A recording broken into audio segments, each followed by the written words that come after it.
Mida sina arvad, kas alkoholi joomine tegelikult lõõgastab meid?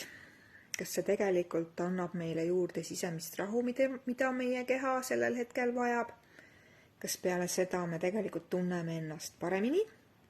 Mida sina arvad?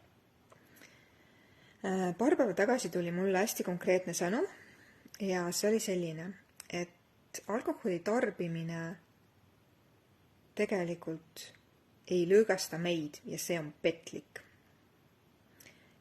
See sõnum oli hästi konkreetne, ma praegu püüdsin sõnastada seda enda sõnadega, aga see oligi selline. Ja ma olen paar päeva sellele mõelnud ja eile olid jaanipäeva pidustused ja üleeile ka. Ja eile ma sattusin siis sellisele küla jaanipeole. Korra aastas ikka satun, sellepärast et on huvitav. Minu jaoks on lihtsalt huvitav jälgida, vaadata, mis seal toimub, vaadata inimesi, kuidas nad käituvad, kui palju nad kakerdavad, sellist üleüldist nagu energeetikat. Minu jaoks on lihtsalt põnev.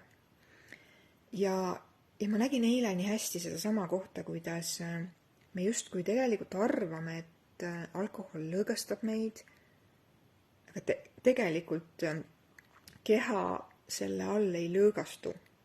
See on nagu meelepetlik uskumus. Meie meel arvab, et alkohol meid lõõgastab, aga keha tasandit see tegelikult ei lõõgasta. Ja see on nii huvitav, kuidas meie kehad tegelikult soovivad hoopis muul moel saada lõõgastust.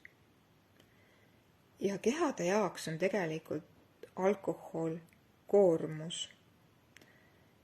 Esiteks hakkab ta alkoholi koormuse all tegema suuremat tööd, et sellest tegelikult sellest mürgist siis keha tasandil vabaneda ja samamoodi ajukeemiale ta justkui tundub, et ta lõõgastab, aga tegelikult ta keerab natukene seda hoopis rohkem pekki. Aga enamus inimesi kuritarvitavad alkoholi väga valedel eesmärkidel ja loodetakse saada siis sealt mingisugust lõõgastust, sellist petlikku lõõgastust, aga see pole tegelikult see lõõgastus, mida meie keha tasand tegelikult vajab ja millest ta tegelikult tunneks, et ta on lõõgastunud